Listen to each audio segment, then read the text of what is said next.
Imagine drifting through the quiet of space, far from the noise of engines or the pull of gravity, a small craft moving slowly between the stars. There is no sound, no air, no resistance, only the faint hum of instruments inside, the steady glow of indicator lights, and beyond the window, a sea of darkness speckled with distant suns. The Milky Way spreads out like a soft, silvery river of light, stretching for more than 100,000 light-years, a spiral of stars turning gently through time. From a distance, it looks peaceful and eternal, like a slow tide frozen in place. Yet every star, every gas cloud, every world within it is moving at tremendous speed, locked into the gravitational rhythm of the galaxy itself. To imagine being out there between those stars is to sense both freedom and stillness, movement and rest, all at once. It feels natural to dream of leaving our home star and crossing to another.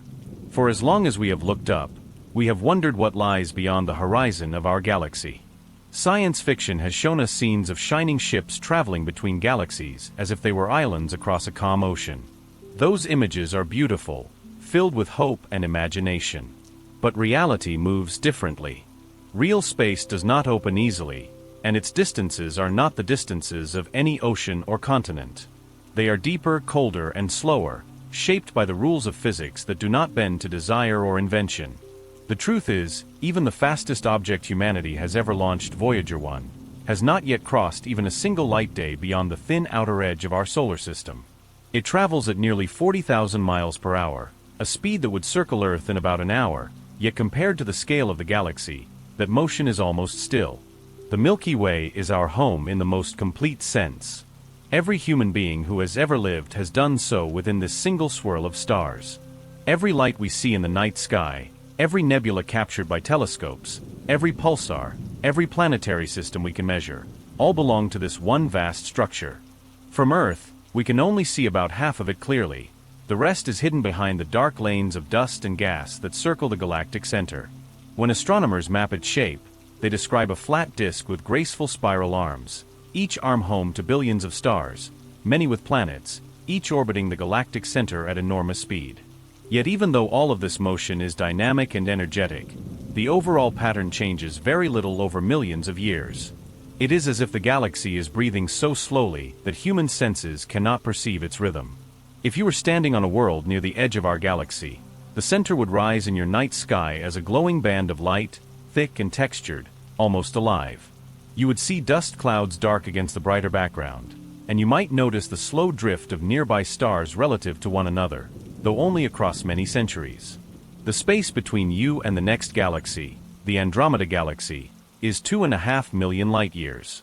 That distance is almost impossible to hold in the mind. Even if a ship moved at the fastest theoretical speed any matter could move, the speed of light itself, it would still take 2.5 million years to bridge that gap.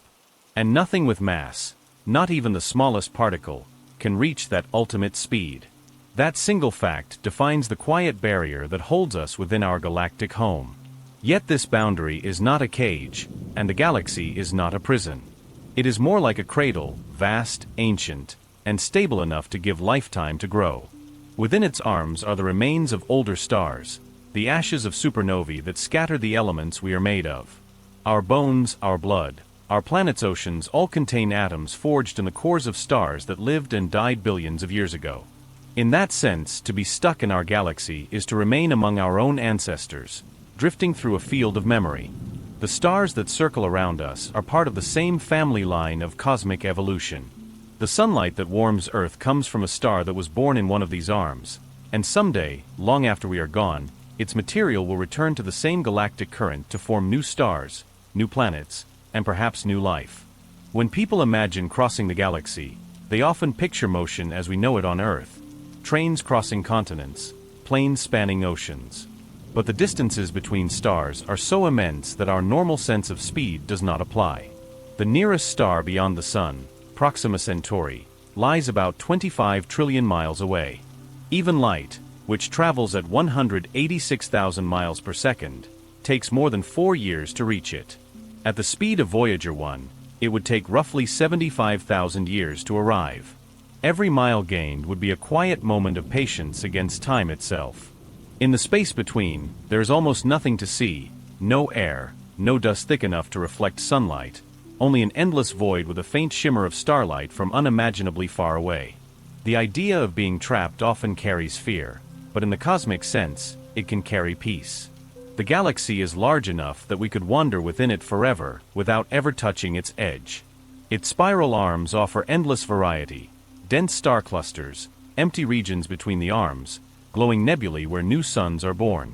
We may be confined by physics, but within those laws lies beauty and stability. The same gravitational forces that keep us from escaping also keep our galaxy together, shaping its spiral form, binding its stars in a slow dance around the center. The balance between motion and confinement gives structure to everything we see. Without it, there would be chaos, no orbits, no stars, no worlds. Out here in thought, floating beyond the reach of sunlight, the mind begins to slow down. Each second stretches as you imagine the scale of this reality. You can picture the faint glow of the galactic plane beneath you, a horizon made of billions of suns. Somewhere among them, the tiny spark of our solar system moves gently, orbiting the galactic core once every 230 million years.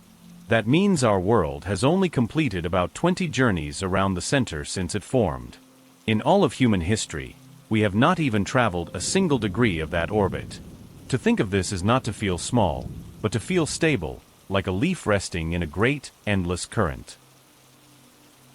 The silence of the galaxy is not emptiness but calm. The absence of sound is filled with gentle background light, the faint microwave glow of the Big Bang, the quiet murmur of cosmic radiation that has been traveling for almost 14 billion years. Every photon that reaches us tells a story of expansion, of time stretching the wavelengths of light into softer tones. The universe is not rushing anywhere, it is unfolding. The Milky Way, in its slow turn, participates in that unfolding. To drift within it is to move inside an ancient rhythm, one that began long before Earth was born and will continue long after our sun fades. Sometimes, when we look at the night sky, we feel as though the stars are moving while we remain still. In truth, the opposite is also correct. We are moving together with our star, through the galactic disk at nearly 500,000 miles per hour.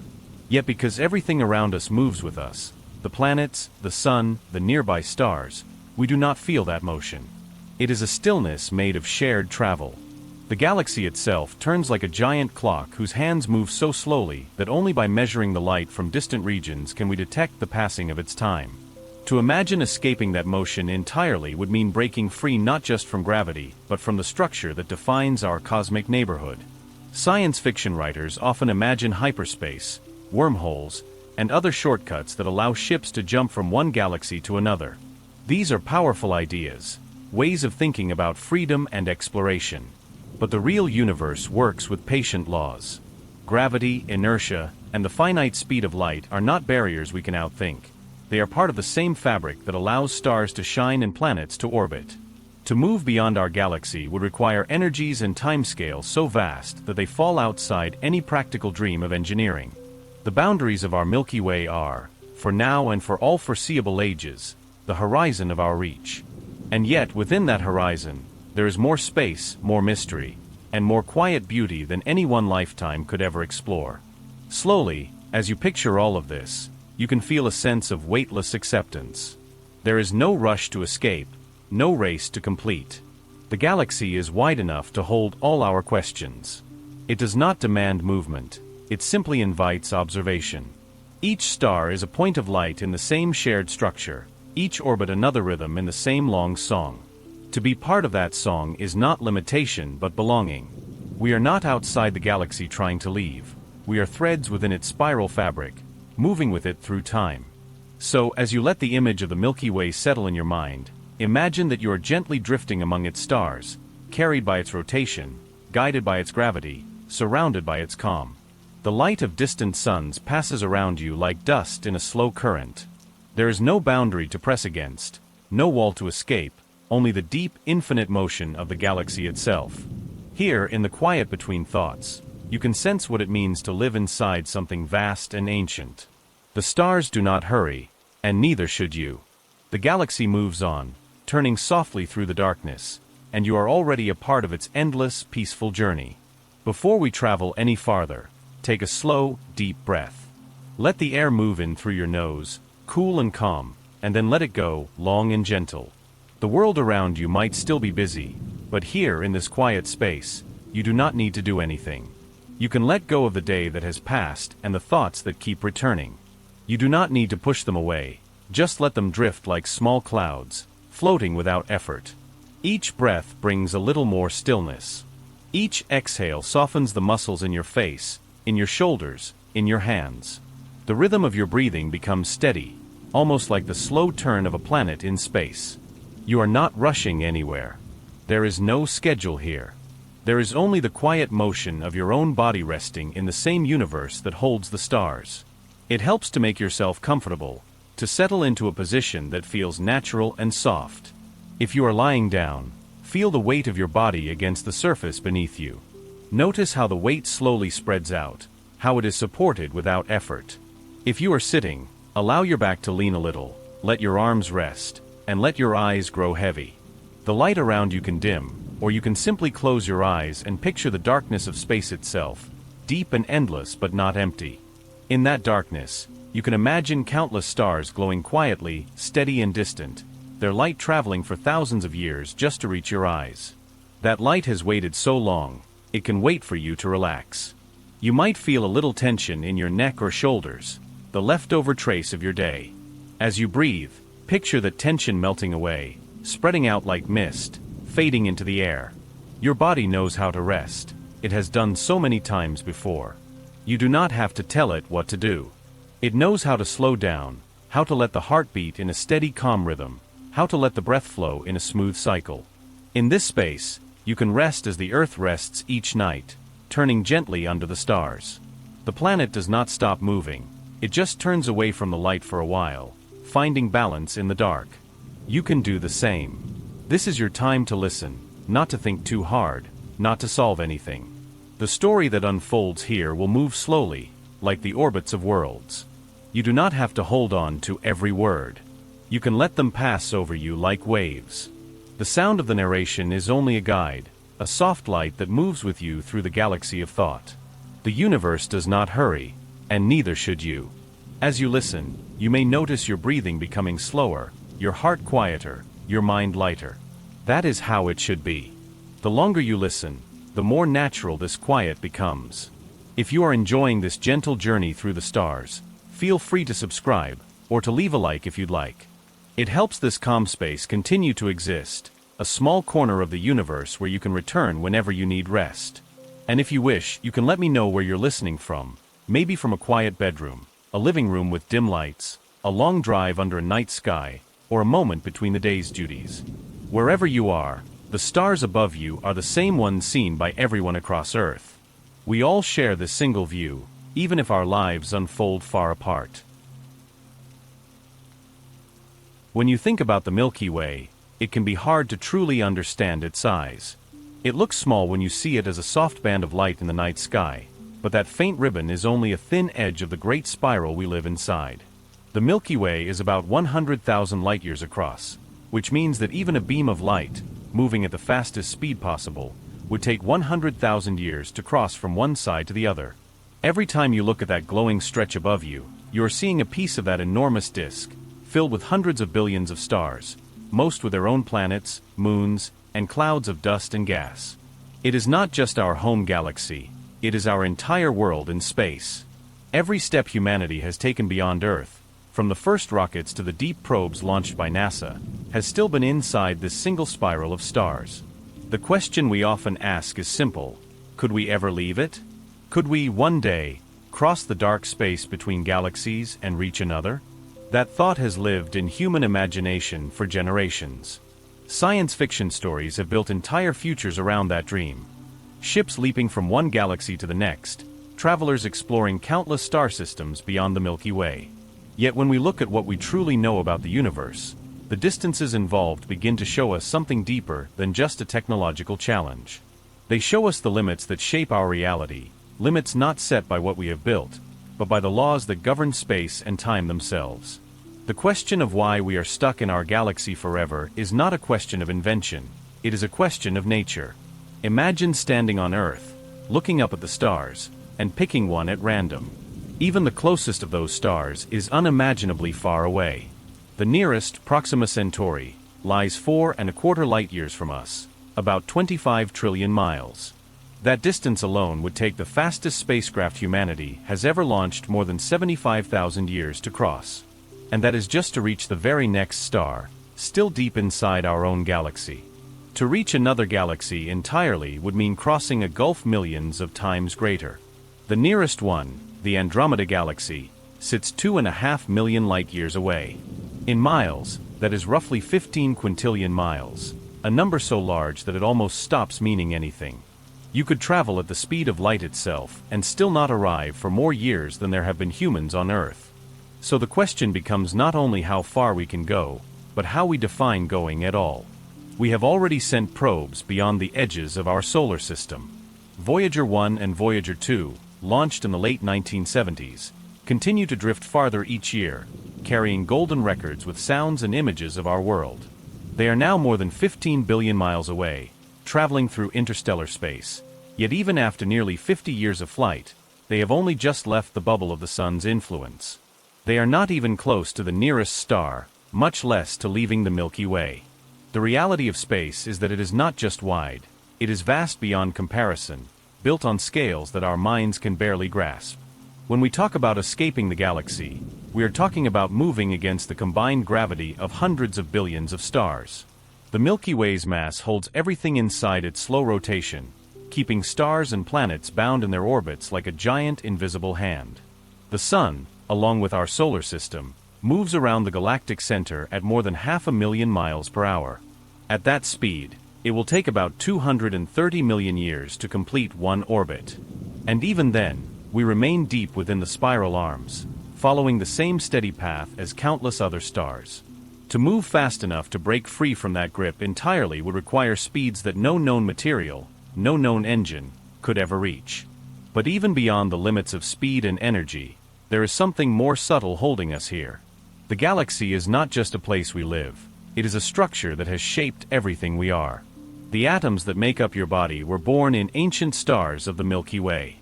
The carbon in your cells, the iron in your blood, the oxygen in your lungs, all of them were formed inside stars that lived and died long before the sun was born.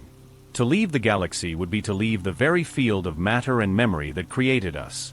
In a way, we are not just physically bound to the Milky Way, we are emotionally and biologically tied to it as well. It is the family we come from, and the home we still depend on for every element of life. When scientists look at the galaxy through instruments like the James Webb Space Telescope, they can see the slow processes that keep this structure alive. Clouds of hydrogen collapse to form new stars.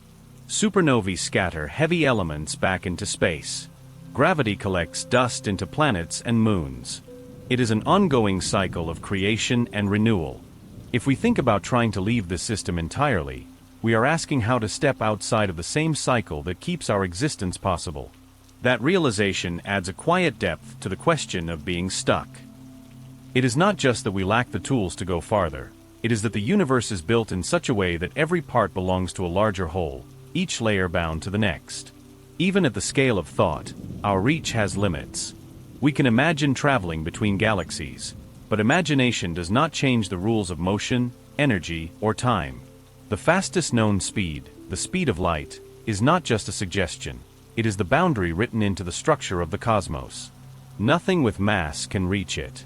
And that simple fact means that even in the most advanced future, when ships might move through space using technologies we can barely imagine, the gulf between galaxies would remain so large that no journey could cross it within a human lifetime, or even within the lifetime of civilizations. The Milky Way, for all its openness, is also a closed island in the larger ocean of the universe. But that island is not small. It is so immense that it could hold every journey we can dream of. Within its 100 billion, still, humans continue to ask the question, could we ever break free? It is a question that lives at the edge of science and philosophy. It reminds us that our greatest challenge is not only distance, but patience. The same laws that make the universe stable are the ones that slow us down. The same forces that bind galaxies together also protect them from falling apart. The same limits that keep us from reaching the next galaxy are the limits that allow the stars themselves to exist. So when we ask why we are stuck here, we are really asking about the nature of stability, about the quiet balance that allows everything to last. In practice, that balance feels invisible. We do not notice the galaxy turning. We do not feel the sun's slow path around the center. We do not sense the curve of the spiral arms moving in their long rhythm. But those motions are happening all the time, shaping every moment we live. The air you breathe now contains atoms that have been drifting through this galactic current for billions of years. The ground beneath you, the oceans, the atmosphere, all of it exists because gravity and motion hold their places in the Milky Way's design. To step outside that design would be to step outside the environment that allows life at all. So, as we begin to explore this idea, the idea of why we are truly bound to our galaxy, we can understand that the question is not about defeat, but about perspective. We are not trapped by failure, we are contained by harmony. The galaxy is not a wall, it is a vast field of energy, motion, and history that holds everything we know. To understand why we cannot leave is to understand what keeps everything together. It is to see the same gravity that holds our feet to the ground, also holding the stars in their orbits. It is to realize that being part of something larger is not confinement, but belonging. In the chapters ahead, we will move gently through each of the limits that shape this reality. We will look at the physical barriers, the limits of speed, the need for energy, the long struggle against distance and time. We will see how human life depends on fragile systems of air and water, and how those systems would need to last for centuries in the emptiness between stars. We will consider the quiet danger of radiation, the slow bending of time near light speed, and the enormous precision required to travel through such vast distances.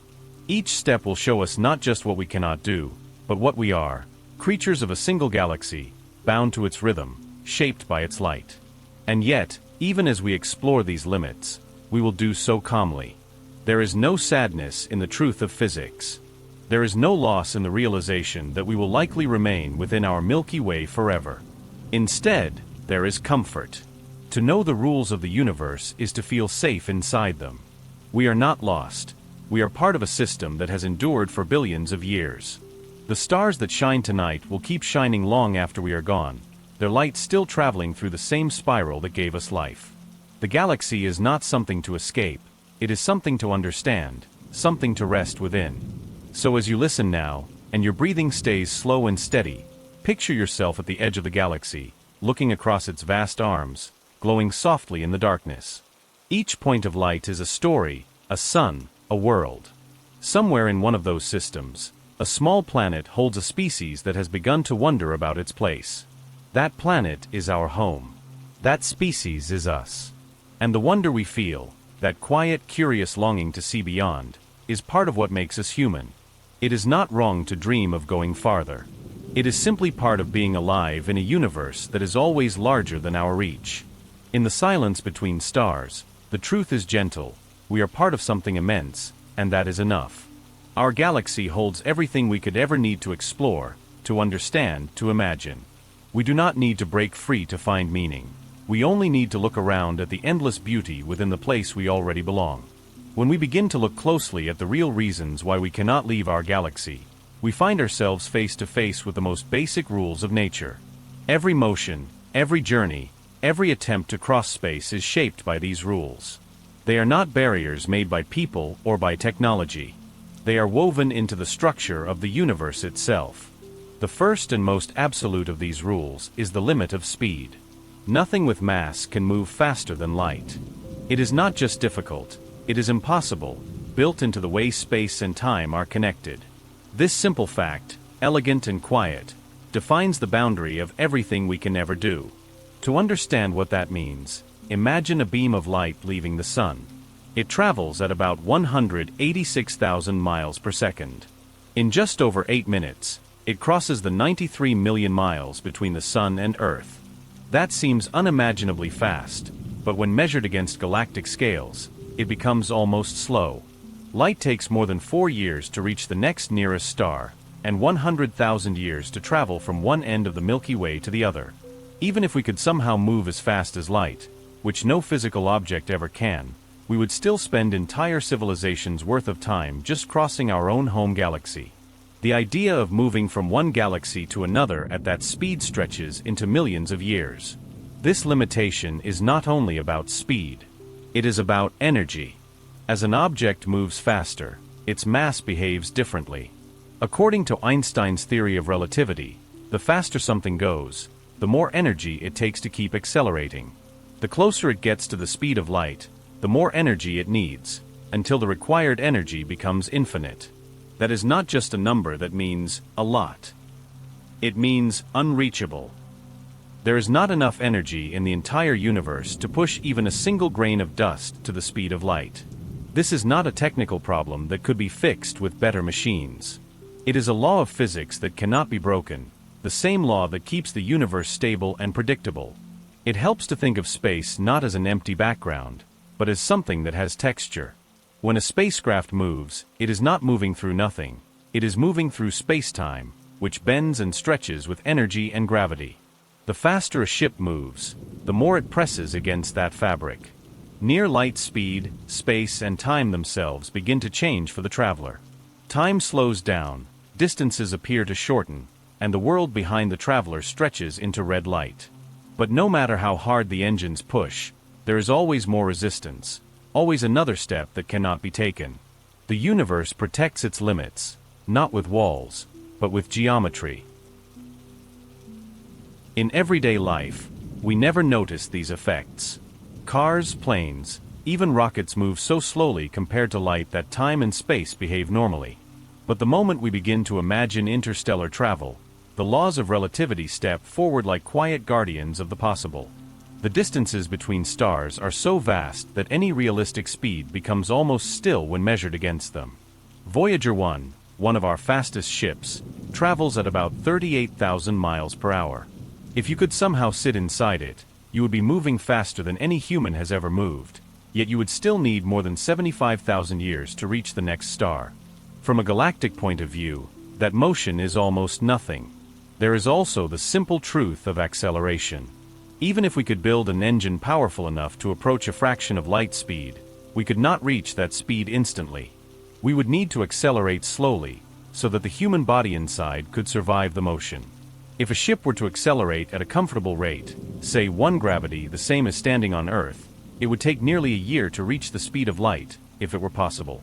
But as it accelerates, it becomes heavier in energy terms, demanding more and more fuel. The ship would need to carry a nearly endless supply of energy, and that energy itself would have mass, making the ship even harder to push. The problem loops back on itself until it becomes a wall we cannot cross. Gravity, too, holds its own boundaries. Our sun keeps the planets in orbit because of its gravitational pull. The Milky Way's center, where a supermassive black hole lies hidden, keeps our entire galaxy turning through that same invisible force. To escape from a gravitational system requires speed, escape velocity. On Earth, that velocity is about 25,000 miles per hour. For the solar system, it is much greater. For the galaxy, it is beyond anything we can create. To leave the Milky Way entirely, we would need to move at several million miles per hour, and even then, only if we could find a way to keep that speed for millions of years without slowing. There is no known process that can do this. So when we say we are stuck, it is not a failure of creativity. It is a recognition of balance. The same gravity that holds us inside the Milky Way also keeps the galaxy together.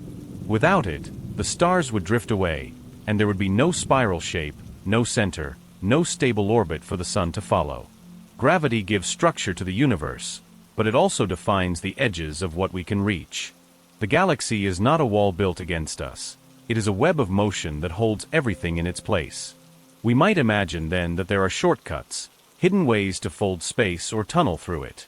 Scientists have studied such ideas, sometimes called wormholes or warp drives, inspired by the mathematics of general relativity. These are beautiful ideas, elegant on paper, and full of hope. But in practice, they require conditions that do not exist in the real universe. A stable wormhole would need forms of energy with negative mass, something that has never been observed. A warp drive would require more energy than the sun produces in all its lifetime. These are not practical challenges waiting for future technology to solve. They are theoretical boundaries showing how tightly the universe holds its shape. When we face these truths, it is easy to feel small. But smallness is not weakness. It is clarity. To know that there are limits is to know that the universe has order, that it is not chaos. The same rules that make intergalactic travel impossible are the rules that allow stars to burn steadily, planets to orbit safely, and life to exist at all. If space had no such limits, energy could not hold together, matter could not stay stable, and time would have no rhythm. Our inability to break the speed of light is also our assurance that the cosmos will not unravel. In the quiet of the night, when you look up and see the stars, remember that they too are bound by the same laws. Each of them moves in its own orbit around the galactic center, held by gravity, limited by speed, following paths that have existed for billions of years. The stars are not trying to escape, they are part of the great motion that keeps the galaxy whole. We, as tiny observers on a small planet, are part of that same dance. Our motion, our rest, even our dreams of going farther, all belong to the same steady pattern. Time to time, we have tried to push the edge of that pattern. The rockets of the Apollo program broke free of Earth's pull and carried humans to the moon. The Voyager probes left the solar system behind. The Parker Solar Probe now dives closer to the sun than any craft before it, moving at over 400,000 miles per hour. Each of these steps feels immense, and they are. Yet, in the scale of the Milky Way, they are like grains of dust moving through a cathedral. The distances. So when we speak of the physical limitations that hold us here, we are also speaking of the same laws that allow the universe to exist in the first place. The speed of light is not only a barrier, it is a foundation. Gravity is not only a force, it is a promise that everything stays connected. Energy is not only a cost, it is the heartbeat of reality. We cannot go faster than light, but within that slowness, there is beauty. There is time to look, to understand, to rest. And as you imagine yourself once again floating between the stars, you can feel those limits not as walls, but as gentle currents, guiding your motion, defining your place. You drift with them, not against them. The galaxy moves around you, calm and patient. The stars slide slowly past, and you realize that being part of this system is not a prison, but a form of belonging. The universe does not need us to escape it. It needs us to notice it, to exist quietly within its rules, to feel the peace that comes from knowing that some things will never change. If speed and distance are the first great walls between us and the rest of the universe, energy is the quiet weight that holds those walls in place. Every dream of travel, every design for a ship or engine, begins and ends with the same question: how much power would it take? In the silence of space, motion never stops once it begins, because there is no air to slow a ship down. Yet to reach a useful speed, to push against gravity and time, we must burn or release something. Every ounce of motion comes from fuel, and every kind of fuel has a limit. The deeper we look into those limits, the more we understand that energy is both our greatest gift and our greatest barrier. For most of human history, we have relied on chemical energy. The rockets that carried Apollo astronauts to the moon burned liquid hydrogen and oxygen, producing bright flames and enormous thrust. These engines worked beautifully for short, intense bursts. But the power hidden in chemical bonds is small compared to the scale of the cosmos. The best rocket fuels carry only enough energy to move a small craft a few miles per second faster than escape velocity from Earth. In space terms, that is almost still. Even if we built a ship entirely out of fuel, leaving no room for people or equipment, it would still fall short of the energy needed to reach another star. Chemical energy is simple, dependable, and strong, but it fades too quickly for the distances that lie ahead. Scientists have imagined other methods, searching for fuels with greater density, ways to hold more energy in less mass. Nuclear power, for instance, holds promise. In a single gram of uranium, there is 1,000,000 times more energy than in a gram of chemical fuel. That is the secret behind the heat of stars and the power of atomic reactions. A nuclear-powered ship could, in theory, accelerate much longer and faster than a chemical rocket. Yet even that advantage fades when the numbers are stretched to galactic scales. The amount of uranium or hydrogen fusion fuel needed to reach even a small fraction of the speed of light would weigh as much as mountains. The faster you try to go, the more fuel you must carry, and the more fuel you carry, the heavier your ship becomes. It is a circle that turns back on itself, leaving us where we started, heavy, slow, and bound by physics. There are ideas that use light itself for motion. A solar sail, spread wide like a mirror, can catch the gentle pressure of photons streaming from a star. Over time, this faint push can build speed. It costs no fuel, only patience. A sail might glide for decades or centuries, gaining velocity in the emptiness. But sunlight weakens with distance. Once a ship moves too far from its star, the light becomes thin and powerless. Some scientists imagine using powerful lasers from Earth to keep pushing the sail from afar, but those beams would have to remain perfectly aimed for years, across billions of miles, through dust and interference. It is a beautiful concept, but fragile, and bound again by the enormous energy it demands from its source. Energy in space has a cost not only in quantity, but in heat. Every time an engine burns fuel, every time a reactor runs, it produces waste heat that must go somewhere. On Earth, we release heat into the air and water. In space, there is nothing to carry it away except radiation, a slow process that requires wide panels and careful control. If a ship were to carry a powerful reactor, it would need to release its heat constantly, or it would overheat and fail. The larger and faster the ship becomes, the harder it is to stay cool. It is one of those small but final details that remind us how carefully balanced everything is. The universe allows motion, but only within boundaries that keep matter stable. Imagine sitting inside such a ship. The engines hum softly, the air cool and thin. Outside, there is no sound, no friction, nothing to slow your progress. Every drop of fuel you burn pushes you a little faster, but also leaves you a little poorer in energy. The tanks grow lighter, the ship grows emptier, the heat panels glow faint red as they radiate the waste into the black. You could continue burning faster and faster, until the last bit of fuel is gone, and then you would drift forever, carried only by momentum, unable to stop or turn. Space is kind to motion, but unkind to mistakes. Once you are moving, you cannot easily slow down, and once you have burned your last reserve, there is no way to replace it. That endless hunger for fuel defines every kind of space travel we know. Even the International Space Station, orbiting just a few hundred miles above Earth, must receive supplies to adjust its path and maintain its altitude. The more ambitious the journey, the greater the need for energy to push against gravity, to correct course, to power systems, to keep life itself alive. The dream of crossing the galaxy is not only a dream of speed, it is a dream of infinite fuel. And infinite fuel does not exist. Every process of motion spends something. Every spark fades.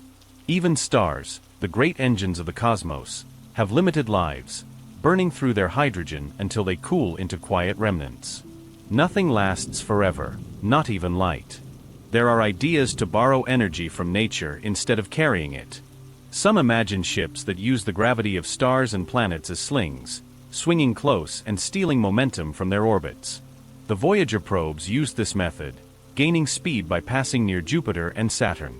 It is a clever dance with the forces of gravity, but it only works where there are worlds to pass by, and the gain is small. Once the ship leaves the neighborhood of stars, there is nothing left to pull against. The galaxy beyond becomes an open plain with no foothold, no wind, no current. Motion there is free but lonely. A ship in intergalactic space would carry only its own past energy, shining faintly as it glides between the galaxies, unable to turn back. Energy is also tied to time. The longer a journey takes, the more energy it costs to keep everything running. Machines need electricity. People need warmth, light, and food. Even in perfect stillness, energy is being spent, bit by bit, to keep systems alive. In the cold of space, that cost never ends. Solar panels might help for a while near a star, but between galaxies, there is no sunlight to catch. A ship would have to carry its own power supply for thousands or millions of years, generation after generation. No known source of energy can last that long in a steady, usable form. Batteries decay, fuel breaks down, reactors require maintenance. The longer the trip, the more impossible it becomes to keep the lights on. When we think of energy, we often think of strength, of fire and motion. But in the quiet of the universe, energy is also a form of balance. Every burst of motion comes with a cost, and every cost changes the system it touches. The galaxies themselves are in balance because the energy that drives their stars is offset by the gravity that holds them together. Too much energy, and a system tears itself apart. Too little, and it collapses into darkness. The reason we cannot easily leave our galaxy is not that we lack power, but that the universe itself is built around this balance. It allows movement only within the range that keeps it whole.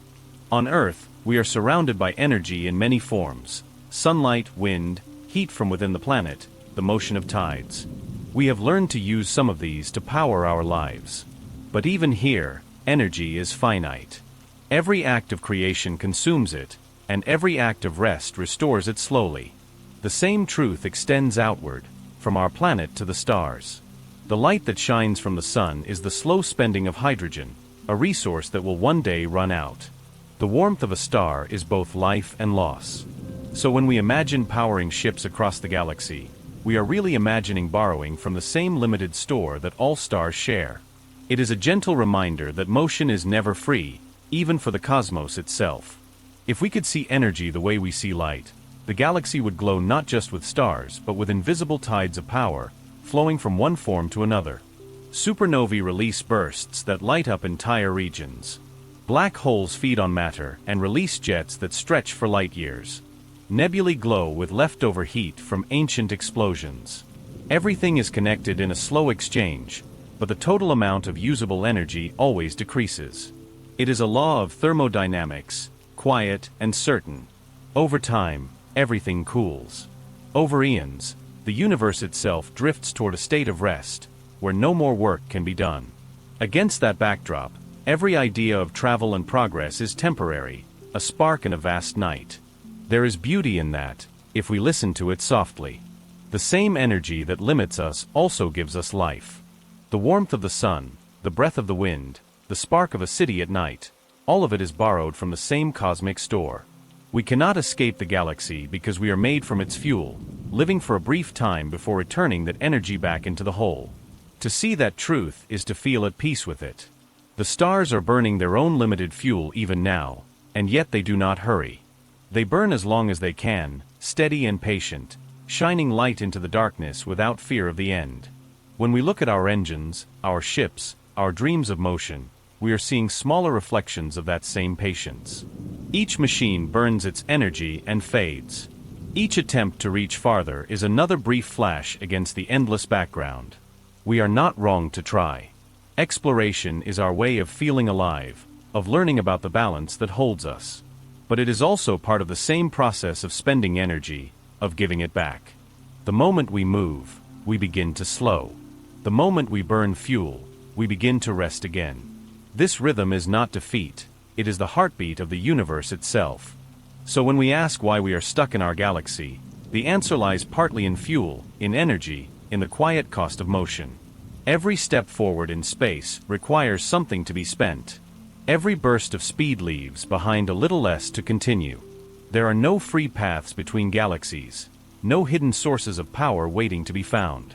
What we have is what we were given: the steady light of stars, the gentle warmth of their fire, and the knowledge that every movement is temporary. In that understanding, there is peace. We do not have to escape our galaxy to feel its wonder. We can rest within it, powered by the same energy that moves the stars, knowing that even stillness is part of the same endless exchange.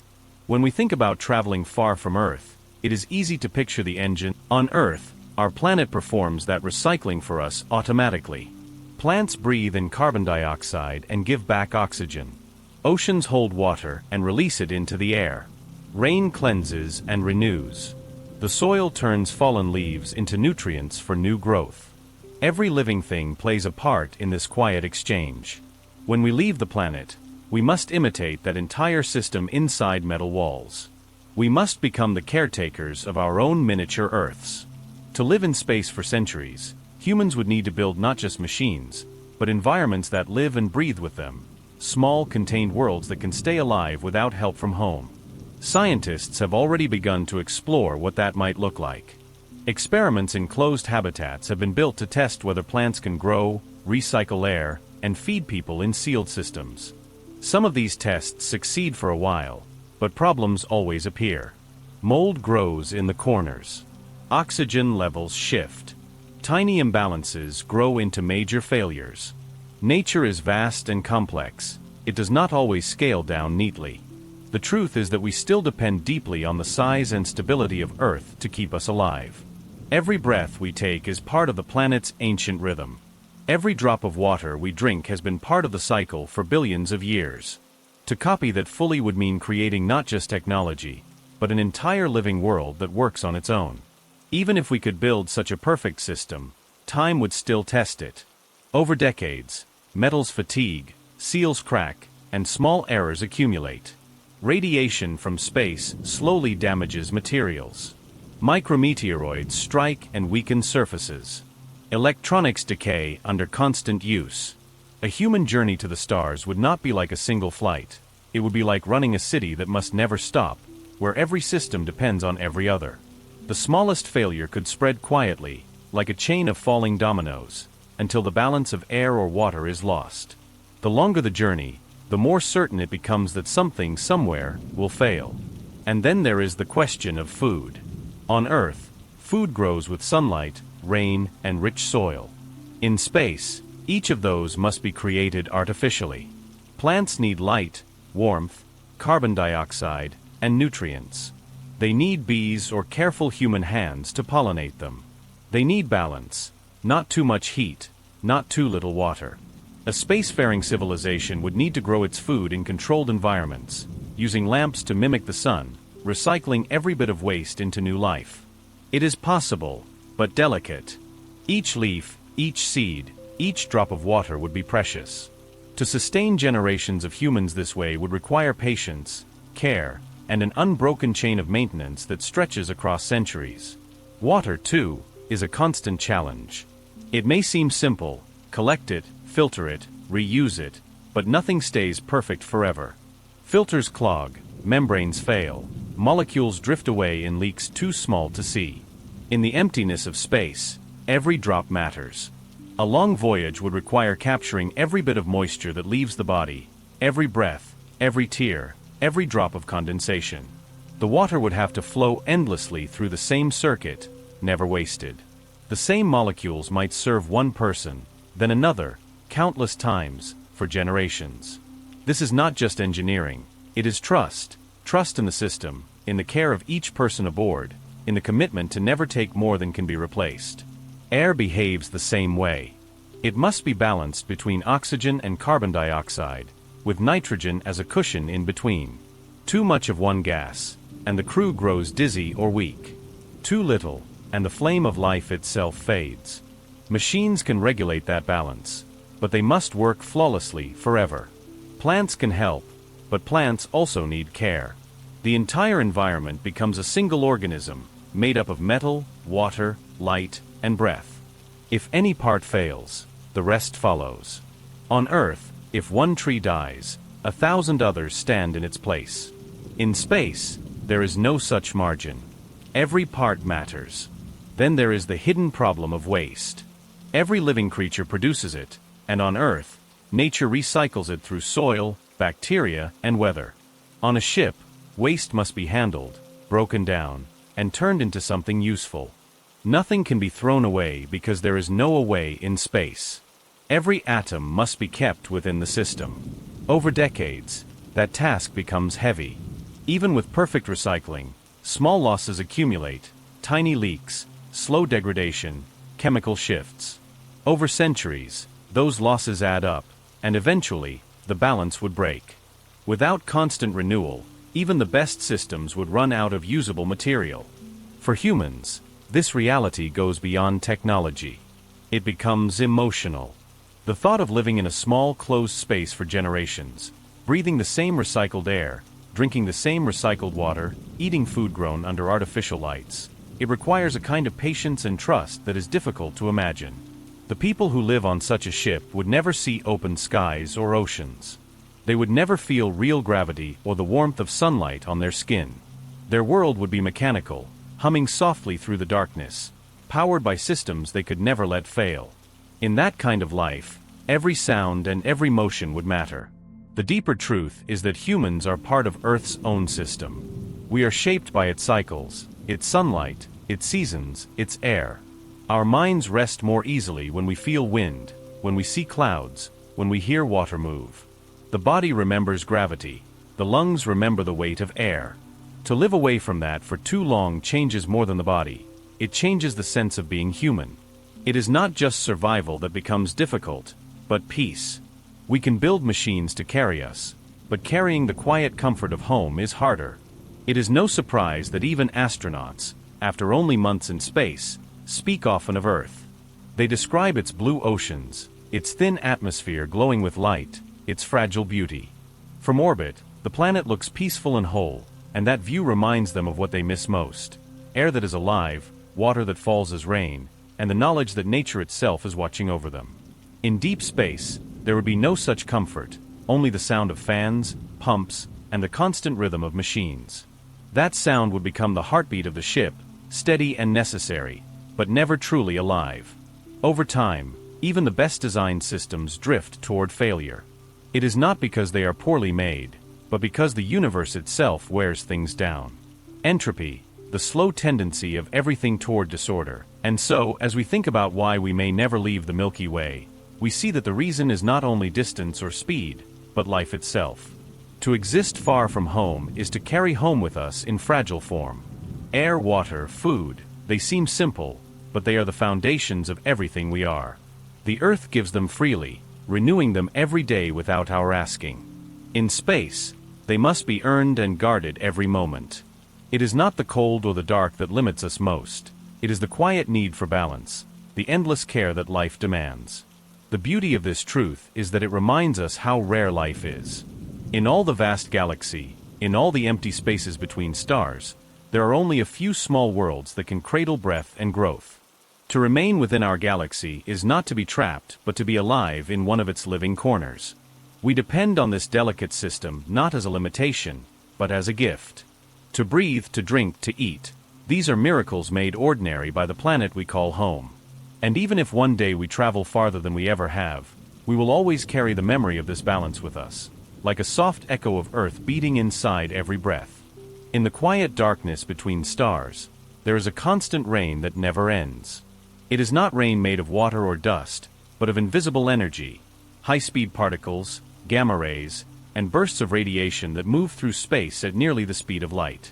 Every second, they pass through our bodies, our planet, and everything around us. On Earth, we do not feel them, because our atmosphere and magnetic field protect us. The air above us and the field around us form a gentle shield that turns most of this energy away. But outside that shield, far from the comfort of home, radiation becomes one of the most serious challenges to human life. It is quiet, invisible, and unstoppable, a reminder that the universe is not only vast and beautiful, but also filled with forces that can slowly take life apart. Radiation in space comes from many places. Some of it comes from the sun, carried outward in great streams of charged particles called the solar wind. During calm periods, this wind flows steadily, like a gentle breeze of energy. But when the sun becomes active, it can erupt with powerful storms, sending flares and bursts of particles across the solar system. These events, called solar particle events, can flood space with radiation hundreds of times stronger than normal. Astronauts in orbit around Earth are mostly safe because the planet's magnetic field still wraps around them. But anyone traveling beyond that protection, toward the Moon or Mars or farther, would be exposed to those storms with little warning. Beyond the reach of the sun's wind lies another kind of radiation, the cosmic rays that come from the galaxy itself. These are fragments of atoms, stripped of their electrons and moving at nearly light speed. Some were born in supernova explosions, when massive stars died and hurled their outer layers into space. Others come from the distant jets of black holes, where gravity crushes matter into streams of raw energy. Each of these particles is small, but their speed gives them enormous power. When one strikes a human body or a spacecraft, it can break molecules, damage DNA, or slowly wear down materials. Over time, the endless stream of cosmic rays becomes a kind of invisible sandstorm, eroding everything it touches. Scientists who design spacecraft must think constantly about this problem. The walls of a ship can block some radiation, but not all. The thicker the walls, the better the protection, yet every extra layer adds weight. And weight means more fuel, more energy, more cost. The balance becomes delicate. Build too light, and the crew is exposed. build too heavy, and a ship may never leave its launch point. On the International Space Station, astronauts are protected by thin layers of aluminum and by Earth's magnetic field.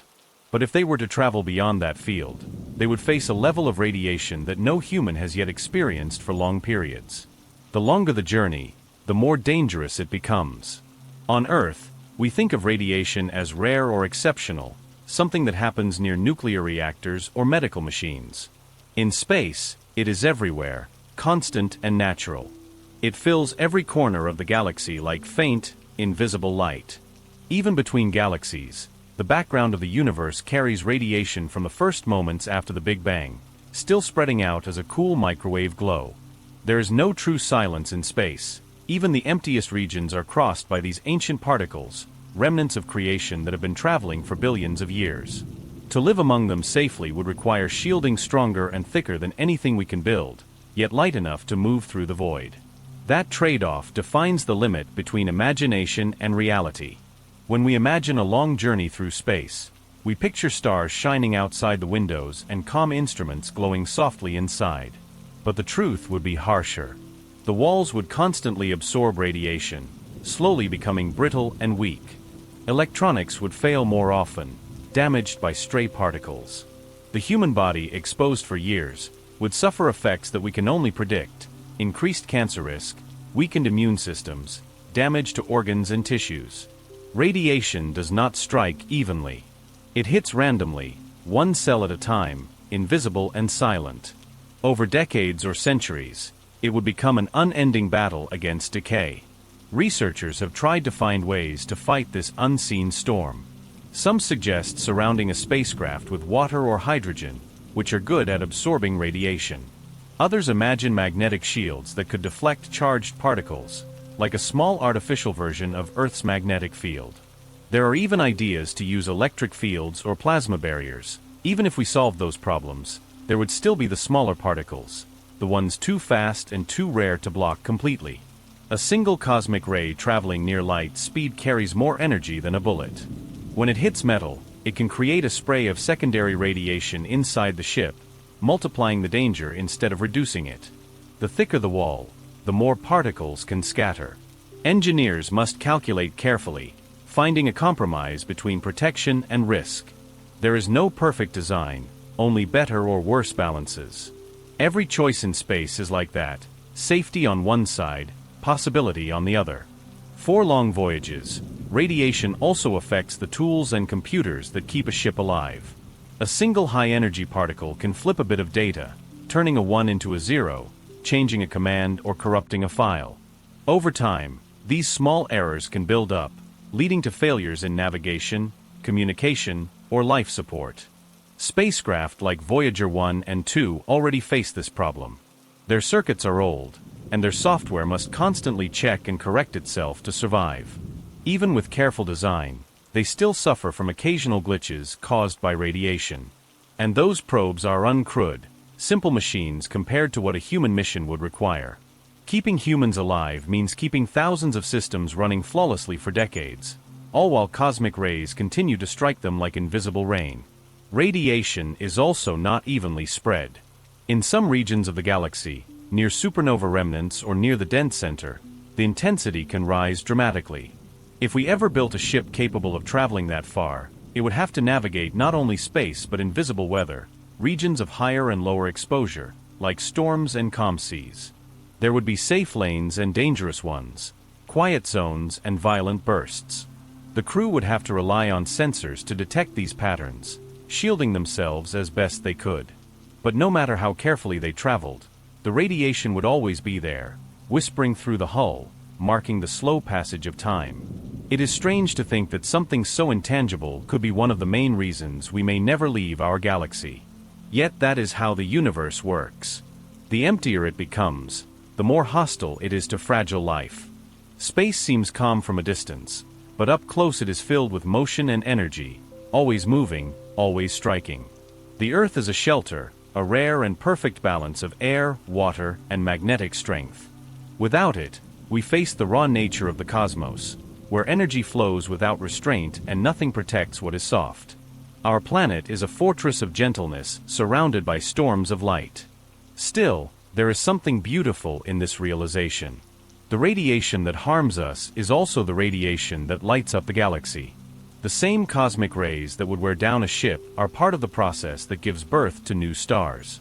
When supernovae explode, they send waves of particles through space, seeding it with the elements needed for new planets. The danger we face from radiation is also part of the same system that made us possible. In the story of the universe, destruction and creation are intertwined, each giving meaning to the other. If you imagine floating far from Earth, beyond even the reach of the sun's light, you can picture this quiet storm all around you. It has no color, no sound, no scent, and yet it fills every direction. Each second, thousands of particles pass through your body, most of them harmless, some of them not. You would not feel them, but your instruments would. The detectors would click softly, steady and endless, a reminder of how alive the space around you truly is. It is not emptiness you drift through, it is a sea of energy, invisible but constant, older than any star you can see. In time, perhaps we will learn to protect ourselves better. Maybe we will build materials that heal themselves after being struck, or fields that bend radiation harmlessly aside. But even then, the cost will remain. Every layer of shielding adds weight, every generator burns fuel, every improvement slows something else down. The balance between safety and speed will always define what is possible. The universe has written this rule clearly: nothing moves far without paying a price. The farther you go, the more energy you must spend, the more protection you must carry, the more weight you bear. So as we dream of crossing the galaxy, we can remember that radiation is one of its oldest voices. It is the echo of stars living and dying, the background hum of creation itself. We cannot silence it, and perhaps we should not want to. It is part of what makes the cosmos what it is, alive, powerful, and untamed. To exist within it safely, we must learn not to fight it, but to respect it. Every burst of energy, every passing particle, is a reminder that the universe is both generous and exacting, beautiful and indifferent. The thought can be humbling, but it can also be peaceful. The radiation that surrounds us is not an enemy, it is part of the same story we belong to. Our bodies are made from atoms forged in the very stars whose death throes sent out those rays. The particles that drift through us tonight might once have been part of a star's heart, carrying within them the memory of light. We may not be able to live unprotected in that environment, but we can understand it, admire it, and accept its presence as part of the greater whole. So when we ask why we may never leave our galaxy, we can think of this invisible rain, falling forever across the emptiness. It is one of the quiet reasons we remain close to home. The galaxy, for all its beauty, is not gentle. It was born from fire, shaped by explosions, filled with energy that still moves through it today. To stay within its arms is not to be confined, but to remain in the one place that offers shelter from that storm. Our world is a soft island beneath a sky that glows with ancient light, and the radiation that fills that sky is both the danger we cannot escape and the origin of everything we love. In the vastness of space, distance and time are woven together like threads of the same fabric. When we travel farther, we also travel deeper into time itself. The faster we move, the more time bends and changes, stretching or shrinking depending on our speed. This strange truth is not a theory of imagination, it is one of the most carefully proven realities in physics. It is called relativity, and it tells us that time is not fixed. It flows differently depending on how you move. To understand why we are truly bound to our galaxy, we must understand that it is not just space that limits us, it is time, quietly shaped. On Earth, time feels constant. We measure it by clocks and calendars, by sunrise and sunset, by the beating of our hearts. But time is not the same everywhere. In a strong gravitational field or at very high speeds, it slows down. We can measure this effect with machines, and we can even see it in the precise signals sent by satellites orbiting Earth. Those satellites, moving faster and higher than we are, experience time slightly differently. Their clocks must be corrected to match ours, or else our navigation systems would slowly drift out of sync. It is a tiny difference, a few billionths of a second each day, but it proves that time itself bends with motion. Now imagine a ship moving much faster than any satellite, accelerating to a significant fraction of the speed of light. Inside the ship, time for the travelers would begin to slow compared to those who remain on Earth. A year on board might pass while many years pass back home. This effect grows stronger the closer one gets to the speed of light. At 99% of that speed, a single year of travel for the crew could equal 7 years on Earth. At 99.99%, the difference becomes hundreds of years. Time becomes elastic, stretching for one observer while shrinking for another. For the traveler, the journey may seem short, but for the rest of the universe, entire ages may pass. This phenomenon, known as time dilation, is both beautiful and melancholy. It means that fast travel could, in theory, carry someone far into the future. A person who traveled at near light speed and returned home might find that centuries had passed while only a few years had gone by for them. Yet, this very effect also isolates the traveler forever. There is no going back to the same world they left. Communication across such differences becomes nearly impossible. Even light, the fastest messenger in the universe, would take years or centuries to carry a single message from one side to the other. The dream of crossing the stars becomes tangled with the reality of losing the present. The deeper we move into relativity, the more we see that space and time are not separate things. They are one structure, space-time, that curves and flows with mass and energy. Every planet, every star, every galaxy bends this structure around itself. Gravity is not a force that pulls, but a curve that objects follow.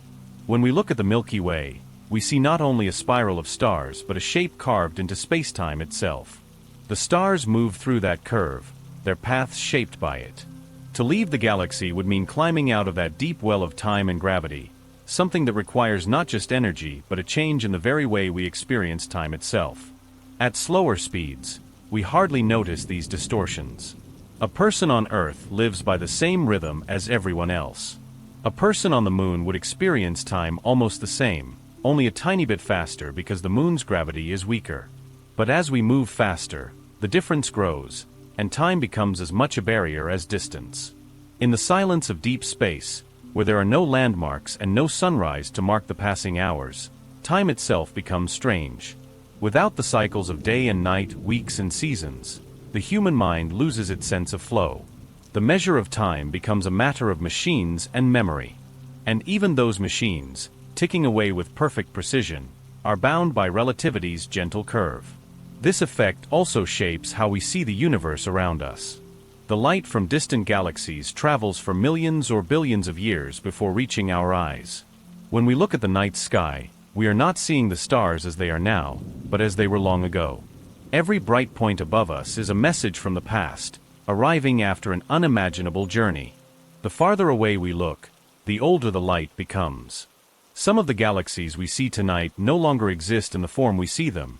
Their stars may have burned out long ago. In this way, even our most peaceful act, gazing at the stars, is an act of time travel, connecting us to moments that ended long before we began.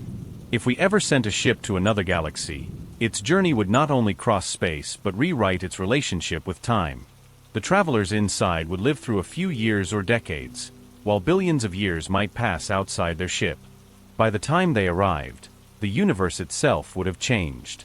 The Milky Way might have merged with Andromeda, the sun long extinguished, Earth reduced to dust. In that future, there would be no home left to return to, no familiar sky waiting for them. Their destination would not be another world in the present, but a place in a future so distant that it would feel like another reality. This idea can sound lonely, but it is also humbling. It reminds us that time is not something we can master. We live within it, just as we live within gravity. The passing of seconds and years is not just motion on a clock, it is part of the shape of the universe itself. Time is what gives meaning to change, to growth, to memory. It is also what prevents us from being everywhere at once. It allows moments to exist separately, so that life can unfold gently rather than all at once. The same flow that keeps us from the stars also lets us experience sunrise, music, and rest. Without the limits of time, there would be no story to tell. In practical terms, the effects of time dilation are small for anything moving slower than light, but when we dream of crossing galaxies, they become everything. Communication, navigation, and return all depend on time flowing evenly. But relativity guarantees that it never will. Even signals sent by light take years to move from one star to another, and those years add up. A message sent from Earth to a ship near another galaxy would not arrive for millions of years. By the time a reply came back, the people who sent the first message would be gone, their world forgotten. Across such distances, conversation becomes. Relativity also tells us that time moves differently near massive objects. Around a black hole, for example, time slows almost to a stop compared to regions farther away. Light bends, and moments stretch endlessly. A person observing from afar would see someone near a black hole move slower and slower, frozen in time. Yet to the person near the black hole, everything would feel normal. They would experience seconds and minutes like anyone else, unaware of how differently their clock ticks compared to the rest of the universe. It is one of the strangest and most beautiful truths of physics, that reality can look different depending on where you stand, and both views can be true. The Milky Way itself bends time in this way. Its mass curves the fabric of space-time, slowing clocks slightly for everything within it. Even our own sun bends time a little. We do not notice, but our days are just a bit slower here than they would be far out in intergalactic space. It is a tiny difference, far too small to affect daily life, yet it is real. The galaxy's gravity shapes not only where we can go, but how fast time passes while we stay. Every star, every planet, every person lives in a slightly different rhythm, all blending together in the long song of the Milky Way's slow rotation. When we think of being stuck in our galaxy, it is tempting to imagine only physical barriers: distance, speed, radiation, energy. But the deeper truth is that we are also bound by time itself. The farther we try to go, the more stretched and distorted time becomes, until it ceases to have the same meaning. Even if we found a way to move faster than light, time would not simply allow it. The equations that govern space-time would twist in ways that make paradoxes appear. Cause and effect would lose their order, and events could no longer make sense. The universe seems to protect its timeline as carefully as it protects its light speed. It keeps everything consistent, even if that means keeping us close to home. It can be comforting to think of time this way, not as an enemy, but as a quiet guardian. It slows things down so that stars can form, so that life can grow, so that thoughts can unfold. It prevents everything from happening at once. It allows us to live moments one by one, to rest between them, to feel change rather than chaos. When we lie still and look up at the night sky, we are participating in that same slow rhythm. The stars above us are old, their light ancient, but we see them now in this moment, because time has carried their glow across the universe like a message written in patience. If you imagine drifting in space, moving near the speed of light, you would feel no difference inside your ship. Your clock would tick, your heartbeat would pulse, everything would seem normal. But the universe outside would blur. Light ahead of you would shift into blue, light behind into red. The stars would seem to crowd together in front, and the ones behind would fade. Time outside your ship would rush ahead while you're slowed down. The journey might seem to take only a few years for you, but when you looked back, if you ever could, you would find that entire eras had passed behind you. Civilizations might have risen and fallen. Even the constellations might have changed. The past would be gone, unreachable. That is the quiet paradox of time in space. The faster you go, the more the universe leaves you behind. Every increase in speed is also a deeper step into isolation. You trade the present for the future, connection for distance. It is one of the reasons we will always remain children of our own time and place. We can move within it, explore and learn, but we cannot escape it.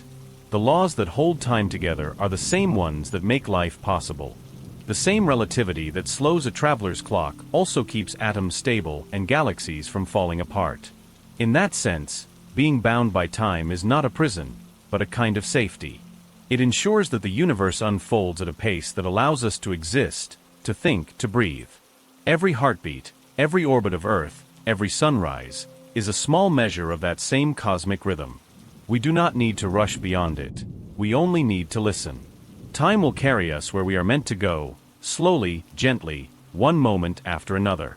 And so, as we rest under the slow wheel of the stars, we can feel the truth of relativity not as a limit, but as a lullaby. The same curve that keeps us from crossing galaxies also keeps the cosmos together. It holds every star in its orbit, every world in its dance, every life in its moment. To move within that flow is enough. We are not meant to outrun time. We are meant to live inside it, patient, quiet, and full of wonder. In space, there are no roads, no signs, and no sound. There is only the darkness, filled with stars that look still but are always moving. To travel among them is not like crossing an ocean or a desert. It is like trying to find your way through a landscape that never stops changing, where even the landmarks drift apart over time. Every point of light that could guide you moves at its own speed and in its own direction. Navigation in space, especially beyond the solar system, is one of the most delicate and uncertain challenges we can imagine. It is not just a matter of knowing where to go, but of being able to stay on course when the smallest mistake could grow into a journey that misses its destination by millions of miles. On Earth, navigation feels simple. We use maps, satellites, and compasses. We measure distance by time and speed. The air and the ground give us friction and resistance, so even when we stray, we can correct our course. In the ocean, sailors use stars and instruments, but even there, the Earth's horizon remains steady. In space, none of this applies. There is no up or down, no horizon, and no gravity to steady a course. A spacecraft moves according to the momentum it has, continuing forever in a straight line unless acted on by another force. The smallest push, the tiniest imbalance, can alter its path forever. A single miscalculation can grow from an inch into a million miles over the course of years. When a ship leaves Earth, its position is tracked carefully by radio signals. The delay in those signals grows as distance increases. At the distance of Mars, the round-trip time for a message is several minutes. At the edge of the solar system, it becomes hours. Beyond that, communication becomes slow, fragile, and uncertain. The ship must become its own navigator, able to read the sky and adjust its course without waiting for instructions. But the sky it reads will not look like the one we see from home. The constellations will. Precision becomes everything. A ship traveling at thousands of miles per second cannot afford to be even slightly off course. If it aims for a star and misses by a fraction of a degree, it will drift into emptiness with no way to turn back. Turning in space is not like turning on Earth. There is no friction to push against, no wind to steer by. Every change in direction requires energy, and energy is always limited. To adjust course means burning fuel, and burning fuel means losing mass. The longer the journey, the less there is left to correct mistakes. That is why navigation must be perfect, not just at launch, but for the entire time the ship moves through space. The instruments we build to guide such a journey would have to be more accurate and more reliable than anything ever created. Even a clock that drifts by a fraction of a second could, over centuries, lead to disaster. A sensor that wears down or a computer that resets could send the ship into the wrong direction without anyone knowing. In interstellar space, there are no beacons, no checkpoints, no way to recalibrate except by looking at the stars themselves. But the light from those stars is ancient, delayed, distorted by dust and gravity. A navigator traveling through the Milky Way would be working from maps that change faster than they can be updated. The universe moves too slowly for the human eye to see, but too quickly for a traveler who must rely on precision over centuries. Our own experience in deep space shows how delicate these systems must be. The Voyager probes, launched more than 40 years ago, are still communicating from beyond the solar system. But their signals are faint, and their instruments grow weaker each year. Engineers on Earth send small corrections, adjusting their antennas by fractions of degrees, just to keep them pointed toward home. Even so, there are times when the signal fades or data becomes garbled. And these are simple unmanned machines powered by nuclear batteries the size of small barrels. They were never meant to last this long, yet even at their best, they remind us how fragile communication becomes with distance. For a ship carrying people, the challenge multiplies 1,000-fold. The farther a craft travels, the more it must depend on itself. Every system must be built not just to function, but to endure. The engines must fire perfectly after decades of rest. The navigation computers must operate for generations without corruption. The sensors must stay clean and aligned, untouched by dust or radiation. Each component must be able to replace or repair itself, because no one could come to fix it. Even the materials must resist decay, metals that do not weaken, circuits that do not fail, glass that does not darken. Over centuries, even the most perfect designs will begin to erode under the steady touch of time and space. The universe is gentle but relentless, wearing down everything that tries to move through it. If humans were to make such a journey, they would need systems that could survive not only the vacuum and cold but the slow drift of generations. The people on board might live their entire lives without ever seeing their destination. Their children and grandchildren would inherit a voyage whose purpose they did not choose but must continue. To them, the stars outside might no longer be a map, but a familiar landscape that never changes. Navigation would become less about reaching a point in space and more about keeping the ship steady, keeping the systems working, keeping the balance of motion alive. In that way, a journey through space becomes not a straight line, but a constant act of care. There is another challenge hidden within the silence of space: how to know where you are when everything around you is moving. The stars orbit the center of the Milky Way just as our sun does, each at different speeds. Over millions of years, their positions change like a slow dance. A map made today would be useless a million years from now. Even if a ship could record its path perfectly, the galaxy itself would have shifted beneath it. To navigate across such scales of time and motion would require a reference point that does not move, and there are none. Every part of the universe drifts in its own quiet way. Some scientists imagine using pulsars, the dense remnants of exploded stars that flash beams of radio waves with perfect regularity. These cosmic lighthouses could serve as natural beacons, allowing ships to measure their position by comparing arrival times of pulses. It is a clever idea, and it may one day guide our probes through interstellar space. But even pulsars slow down over time, their pulses growing less steady as they age. No system lasts forever. The longer the journey, the less certain the map becomes.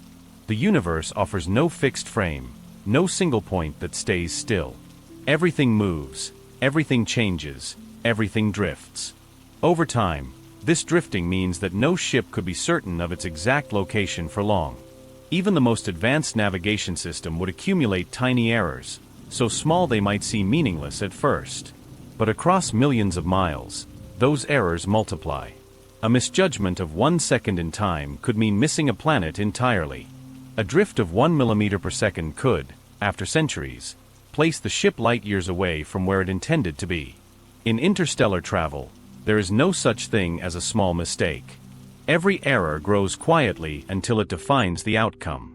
Reliability, then, becomes not only a technical goal but a philosophy. To survive and navigate for centuries, a ship must be more than a machine. It must be a living system, capable of adjusting and learning. Its parts must renew themselves.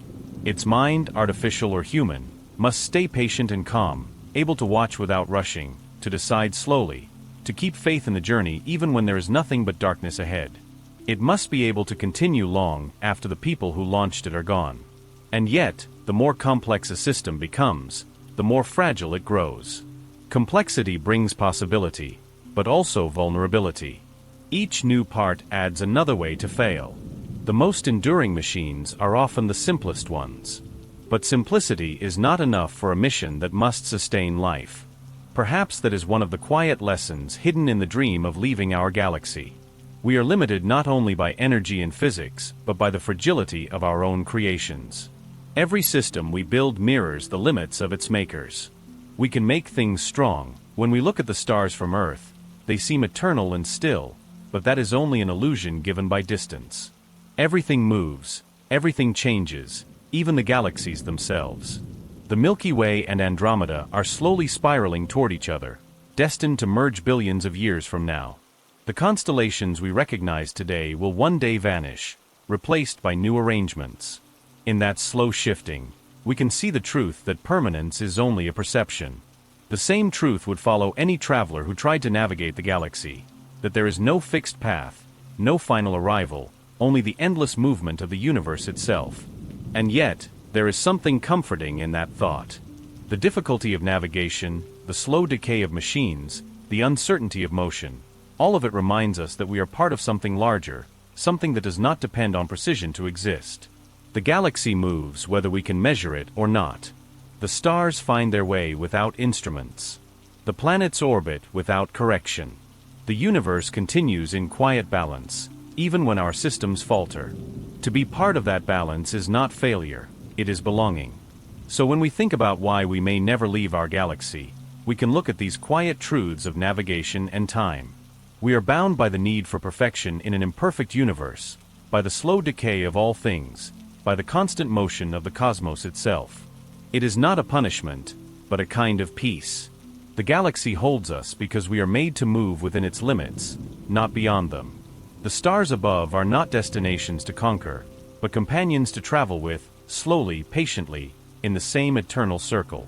In the end, every journey, whether across oceans, planets, or galaxies, depends on trust. Trust in the maps, trust in the systems, trust in the hands and minds that guide the way. And trust, like any delicate structure, must be renewed constantly. It is the same with our place in the universe.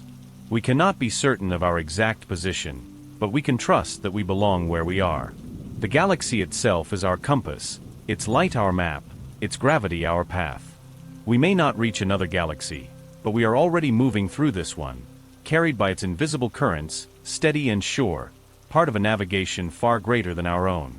Long before any ship could cross the space between stars, long before we could even think about leaving the galaxy, we would have to face another barrier, not outside, but within ourselves. Space is vast and silence can be both beautiful and heavy. The human mind was born on a world filled with sound, color, and life. We are used to the wind in trees, the waves on shores, the voices of others close by. In space, there are none of those things. There is no breeze, no birdsong, no scent of rain. There is only the low hum of machines, the soft breathing of people, and the endless black outside the window. That emptiness is not hostile, but it is complete. It asks for a kind of strength that few of us have ever needed before, the strength to live with stillness. Even in the safety of a spacecraft, surrounded by technology, the greatest challenge is not the machinery but the mind. Astronauts on the International Space Station live in close quarters for months at a time. They describe feelings of awe and wonder, but also loneliness. The sight of Earth below, blue, fragile, and glowing, reminds them of how far they are from home. They work hard, follow strict routines, and support each other, but they all feel the quiet weight of distance. That is only a few hundred miles away. Imagine being not hundreds, but millions or billions of miles from home, unable to speak in real time, unable to return. The thought itself can be dizzying. Human beings are social creatures. We survive not only through food and air but through connection. We rely on faces, voices, and touch to remind us who we are. When those disappear, something inside us begins to drift.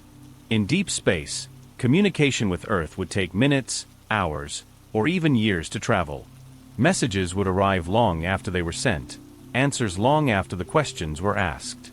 The crew of a distant ship would live without conversation, without shared laughter or comfort that could cross time. They would know that the world they left behind continues without them, changing slowly into something they would never see again. In that knowledge lies both pride and sorrow, pride in the journey, sorrow in the separation. Psychologists who study isolation on Earth look to examples in polar stations, submarines, and long-duration missions in orbit. They find that the mind reacts to confinement in predictable ways. At first, there is excitement and focus, a sense of purpose.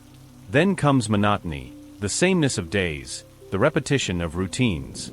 After that, sometimes, comes tension or fatigue. Small irritations can grow large in the silence. The absence of natural light, fresh air, or changing scenery begins to press on the senses. The mind, hungry for variety, begins to turn inward, revisiting memories or building imaginary worlds. In space, that inward turn could last for a lifetime. A ship traveling for generations would have to become not just a vessel but a home, a place where people could grow up, live, and die without ever setting foot on a planet.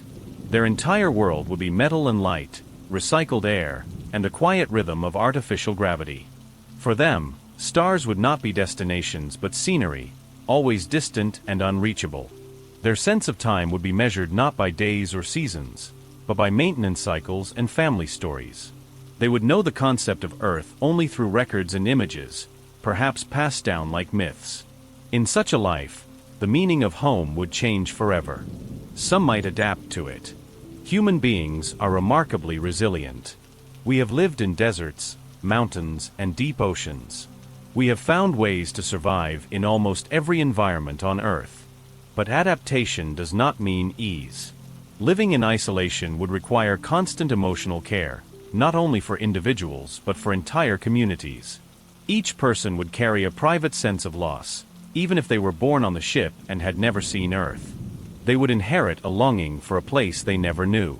Psychologists call this Earth nostalgia, a deep instinctive desire for open skies and natural sounds. It is more than memory, it is part of what makes us human. To help with that, life aboard such a vessel would need structure. Routines, work, education, art, all would play roles in keeping minds steady.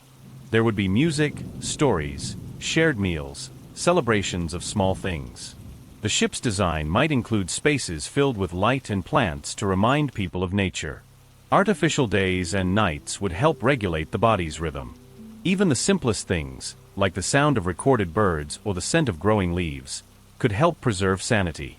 Without those touches of Earth, isolation could turn inward, and hope could fade. The danger of deep isolation is not only loneliness but the slow fading of meaning. When each day feels the same, when there is no horizon and no end in sight, the mind begins to ask questions it cannot answer. Why continue? What purpose does this have? In space, where nothing changes quickly, those questions could become heavy. That is why, even for missions close to Earth, astronauts are trained not just in science and engineering but in emotional awareness. How to stay connected, how to manage silence, how to find calm in confinement. They are taught to see beauty in repetition, to find peace in routine. Those same lessons would be vital for anyone traveling beyond the stars. Over time, even the sense of individuality might shift. In a small, closed society, people begin to think not only of themselves but of the group as a single living organism. The boundaries between me and us blur. Traditions and rituals grow to fill the spaces left by distance. A song, a story, a simple shared gesture can become sacred because it holds the weight of connection. Perhaps that is how humans would endure, not through endless strength, but through shared memory. The ship would become a kind of floating culture, its own world, carrying the last echoes of the planet that sent it forth. There is another kind of isolation too, the isolation of silence itself. On Earth, silence is rare. Even in the quietest places, there are distant sounds, wind, insects, the shifting of water, the hum of life. In space, silence is complete. Sound cannot travel without air. Every noise you hear inside a spacecraft is made by your own machines or your own body. The mind, unused to such absence, might begin to create its own sensations. Some astronauts have described feeling a kind of vast pressure in the silence, as if the emptiness itself were listening. It is not fear exactly, but awareness, the sense of being very small in a place that does not notice you. Over time, that awareness could grow into something deep and quiet, a kind of humility mixed with wonder. In that silence, sleep becomes both a refuge and a challenge. Without sunrise or sunset, the body loses its natural rhythm. Artificial cycles of light and dark help, but they are not perfect. Dreams may become more vivid, colored by the emptiness outside. Some might dream of oceans, of rain, of movement. Others might dream of nothing at all, just a soft drift through blackness.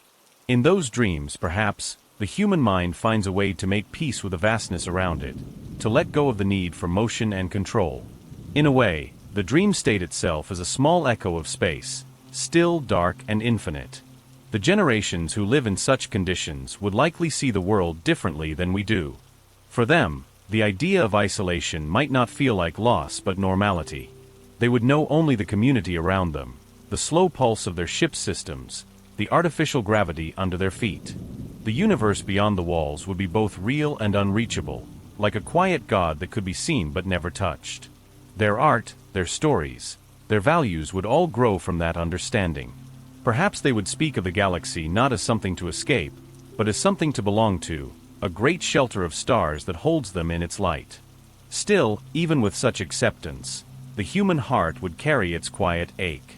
There is something in us that longs for open space, for the pull of gravity, for the warmth of sunlight on skin. No simulation, no artificial world, can perfectly replace that feeling. It is part of the memory of our species, deep and ancient. Even those born among the stars might feel it as a kind of dream, a call they do not understand. That longing might never fade. It is what ties us to Earth, to our home within the galaxy. It is also what makes the idea of isolation in space so powerful. But in that longing, there is also beauty. The same sensitivity that makes us miss home is what allows us to feel awe. The same heart that grows lonely in silence is the one that feels wonder when looking at the stars. If we were ever to live far from Earth, that inner tension, between missing and belonging, might become our most precious reminder of who we are. We are creatures who dream of elsewhere yet carry home inside us. There comes a moment, after all the questions have been asked and all the limits have been faced, when silence returns. It is the silence not of confusion, but of understanding. We begin to see that the vastness of the galaxy is not a wall that keeps us in, but a horizon that shows us where we belong. The stars stretch in every direction, each one glowing with its own calm, steady light. Between them lies the quiet dark, not empty but full of the soft hum of creation. When we let our thoughts drift through that space, something in us settles. The worry about distance fades. The need to conquer or escape softens. What remains is a simple, deep feeling, awe pure and quiet, the recognition that we live inside something greater than we can ever measure. The Milky Way itself becomes like a slow river of light, flowing across time. Its spiral arms are filled with history. Every star is a memory, every planet a story. The light that reaches our eyes tonight began its journey before there were humans to see it. Some of those rays of light started their paths when the first trees grew on Earth, others when the first oceans formed, still others before the planet even existed. To look at them is to look across time, to feel connected not just to the present, but to everything that has ever been. It is impossible to stand beneath such a sky and not feel small. But that smallness is not sadness. It is peace, the peace that comes from knowing our place in something eternal. When we look outward, it is easy to think that we are separate from the universe. We see stars and galaxies far away, and we feel like observers. But we are not outside of it. We are inside it, made from the same material, following the same rules, bound by the same laws. The atoms in our bodies were once parts of ancient stars, born in explosions so powerful that their light still travels through space. Every breath we take carries the memory of those events. Every drop of blood, every cell, every spark of thought is a continuation of the same process that began billions of years ago. To realize that is to see the universe not as something distant, but as something intimate. We are not standing beneath the stars. We are part of them. The galaxy moves so slowly that it feels still, but it is alive in motion. The sun circles the galactic center every 230 million years. As it moves, it carries us through regions filled with dust, gas, and light. Our planet's orbit is a small rhythm within that greater rhythm, like a heartbeat within a breath. The same gravity that holds us to the ground also holds us to the stars. Everything that exists, from the smallest particle to the largest cluster of galaxies, is connected by that invisible thread. When we imagine leaving the galaxy, we are imagining leaving that connection. But there is no true outside to the universe, no edge to its story. There is only more light, more darkness, more time. It is strange to think that being bound to our galaxy is both a limit and a gift. The same gravity that keeps us here is the same gravity that allows stars to burn and planets to stay warm. The same laws that prevent us from moving faster than light also keep the cosmos stable and graceful. If everything could go anywhere at any speed, there would be no structure, no orbits, no life. The stillness we sometimes feel is not emptiness, it is balance. The galaxy's slow turn, the quiet pull of its center, the gentle order of its stars, all of it creates a kind of harmony. We do not need to leave it to find freedom. Freedom exists within understanding, within acceptance of the rhythm that already holds us. When the James Webb Space Telescope sends back images from deep space, they are more than photographs. They are reflections of light that has traveled for billions of years, arriving at our instruments at the precise moment we are here to see it. Some of that light began its journey before our species existed, yet it waited for us in its own way, crossing endless distances to be seen. To think about that is to feel something close to reverence. The universe is not in a hurry. It unfolds slowly, patiently, in ways that we can barely perceive. Our lives, short as they are part of that unfolding. We live for moments, but those moments are part of a story that stretches forever. Even the emptiness between the stars is not truly empty. It is filled with faint radiation, stray atoms, and the gravitational whisper of unseen matter. The darkness is not absence, it is the space that allows light to exist. Without the dark, we could not see the stars. Without silence, we could not hear the quiet pulse of our own thoughts. The galaxy, like the mind, needs both motion and rest, both presence and absence. To see that balance is to understand that the universe is not designed to frustrate us, but to hold us in a kind of cosmic calm. We may not travel beyond it, but we can live within it, awake to its beauty, at peace with its scale. When you think about your place in all of this, it helps to remember that the universe is not something happening around you, it is something happening through you. Every second, neutrinos pass through your body by the trillions, particles from distant stars continuing their endless journeys. The same light that touches your eyes tonight may have touched the surface of another world 1,000 years ago. You are part of that continuous exchange, part of that flow of matter and energy that never truly begins or ends. The boundaries between you and the universe are not solid. They are soft, like waves meeting on a shore. This sense of connection brings a special kind of calm. It makes the vastness less frightening and more sacred. To know that we cannot escape the galaxy is to know that we do not need to. The Milky Way is our cradle, our home, our endless horizon. We were born from its dust and will return to it one day. Long after our cities fade and our voices quiet, the galaxy will still turn, patient and bright. Somewhere in its arms, new stars will form, and new worlds will glow. Perhaps life will rise again, looking at the same stars, wondering the same things. The cycle will continue, just as it always has. Even on nights when the sky is hidden by clouds, the galaxy is still there, moving above us. It does not depend on our sight to exist. It keeps its rhythm whether we are watching or... Sometimes when you are very still, you can almost feel it, the motion of the galaxy beneath everything. It is not a movement you can sense with muscles or ears, but with something deeper, the quiet part of the mind that feels patterns more than it understands them. It is the same stillness you feel when looking at the ocean, or when standing in a forest at dawn. It is the awareness that everything moves together, that nothing is truly alone. In that moment, the idea of being stuck in the galaxy no longer feels like a problem. It feels like belonging. There is humility in realizing that we will never see everything, never reach everything, never understand it all. But humility is not defeat. It is a way of seeing clearly. The stars do not compete with one another. They shine because shining is what they do. We do not need to reach them to share their light. Just as their radiation fills space, their example fills our thoughts. To live with wonder is to live in harmony with the universe. It is to accept that some questions have no answers, and that mystery itself is a form of truth. As we gaze into the depths of the Milky Way, we can let our thoughts soften. We can feel the steady turn of its spiral arms, the slow breathing of its stars. We can imagine the cold clouds of gas that drift between suns, waiting to become new systems.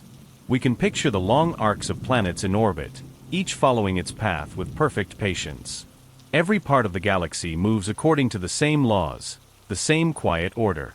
There is beauty in that order, not rigid or harsh, but gentle, the kind of beauty that does not demand to be noticed. It simply exists. If you close your eyes now and imagine that slow motion, you can feel your own heartbeat matching it. You can sense how the rhythm of the body echoes the rhythm of the universe. Every pulse is a reminder that we, too, are part of something vast and ongoing. The blood in our veins moves like the stars in their orbits, steady, unstoppable, peaceful. The thought of distance, of limitation, fades away. There is no need to go farther than this. The galaxy is already infinite in its depth, its quiet, its meaning. In this understanding, awe becomes not a reaction but a state of being. It is not something you feel only when you look at the stars, but something that stays with you, even when you close your eyes. It is the awareness that every breath connects you to everything that has ever been. It is the calm that comes from knowing that existence itself is enough. We do not need to travel between galaxies to find wonder.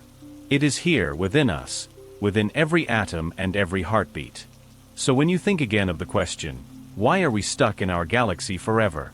You might hear a different answer now. Perhaps it is not that we are trapped, but that we are held. The galaxy is not a barrier, it is a home. Its light surrounds us. Its gravity keeps us steady. Its silence invites us to rest. The stars above do not mark what we cannot reach. They remind us of what we already belong to. In their light, we see not limitation, but peace. As the story of our journey through the galaxy comes to a quiet end, the noise of curiosity begins to soften into calm. The great questions that filled the beginning of our thoughts, how to travel beyond, how to escape our galaxy, how to reach the stars, now rest like waves settling after a long tide. We have walked, step by step, through the limits of physics, through the weight of distance and time, through the careful balance of energy, through the fragile needs of life. We have listened to the silence between the stars, to the whispers of radiation, to the deep patience of gravity. And now, as we return to stillness, we begin to understand that these limits are not walls against us, but quiet invitations to rest within the place we already belong.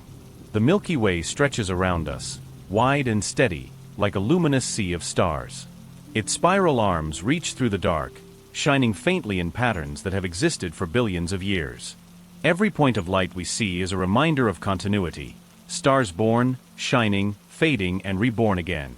Somewhere in one of those arms, the sun moves slowly through its orbit, carrying Earth with it, a small blue world drifting through a current of light. From that small world, we look outward, dreaming of distance, wondering what lies beyond. But perhaps, if we listen carefully, the galaxy is whispering something back. It is telling us that here within its arms, there is enough space for wonder, enough time for reflection, enough beauty for eternity. To be bound to our galaxy is not to be imprisoned. It is to be included in something greater than ourselves, something too large to need escaping from. The same gravity that holds the stars in their paths also holds us, keeping our planet safe in its endless journey around the sun. The same light that limits our speed also gives us sight, warmth, and life. The same time that keeps us from reaching distant galaxies gives us mornings, evenings, seasons, and the rhythm of years. These are not restrictions. They are gifts. They are the structure that allows life to unfold gently, without hurry, in harmony with the rest of creation. When you imagine the galaxy now, you might see it not as a distant, unreachable thing, but as something close, something that lives around you and within you. You are part of its light, part of its matter. If you look up tonight, perhaps you can see the faint ribbon of the Milky Way crossing the sky. It looks soft, like a cloud, but it is made of billions of suns.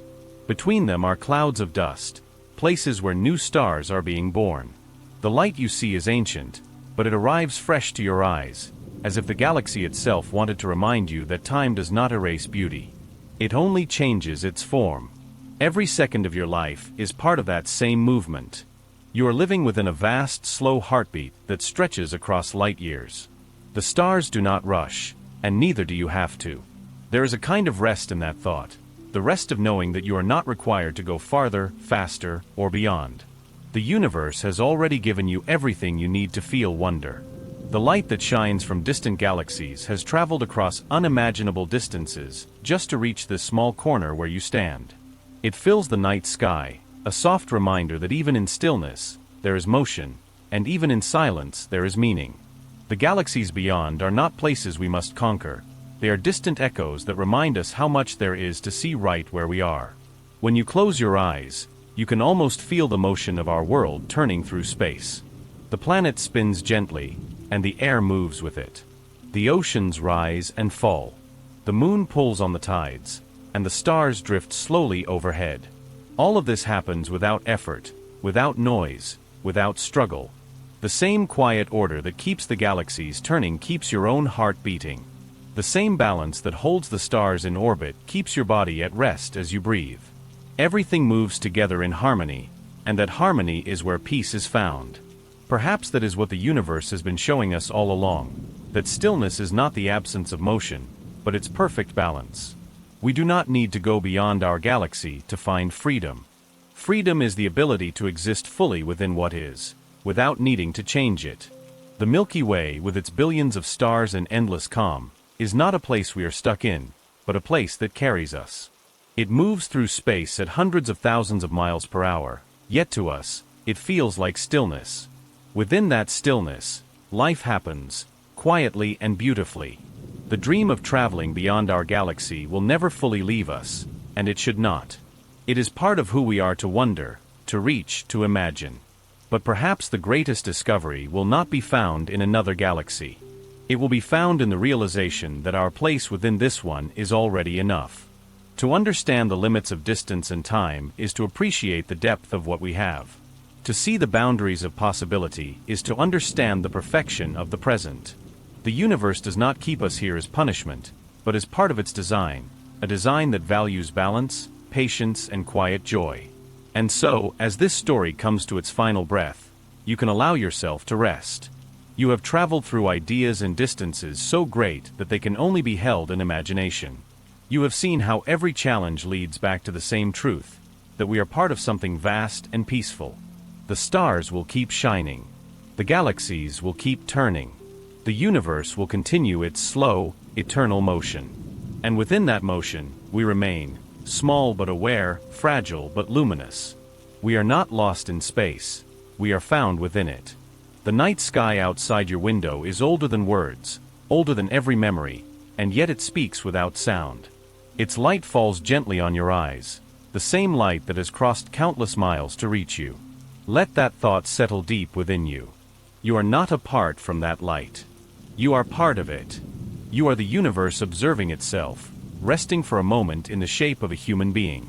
You are the quiet proof that the galaxy gives life, and that life can look back with love. Breathe slowly now. The air you draw in has traveled across continents, through forests and oceans, through ages of change. It carries the same elements that once floated between stars.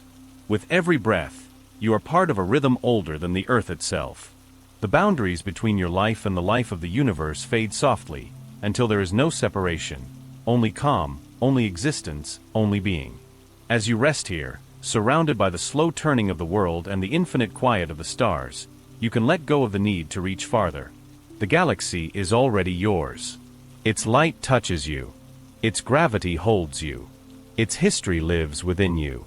You are not stuck in it forever. You are held by it forever. That is not confinement. It is belonging. It is peace.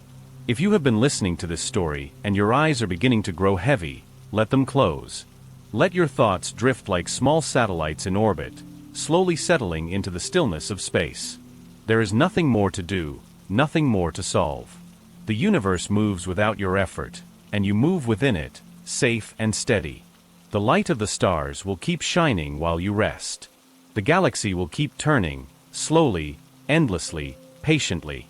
And if you are enjoying this, feel free to stay to listen again, to let the sound of the universe carry you deeper into calm. Wherever you are listening from, whether it is night or morning, silence or soft music, you are part of the same infinite sky. The stars above are the same stars that have watched over every dream, every thought, every breath since time began. They are your companions in the dark, your guides into rest. Sleep now, knowing that you are home. The Milky Way surrounds you like a gentle tide of light, unhurried and eternal. Its stars shimmer faintly beyond your imagination, their glow older than memory, their patience deeper than time. You are part of that glow, a brief spark within its endless calm. The galaxy will hold you through the night, as it always has. Breathe slowly. Let your thoughts fade. Let the quiet of the universe wrap around you like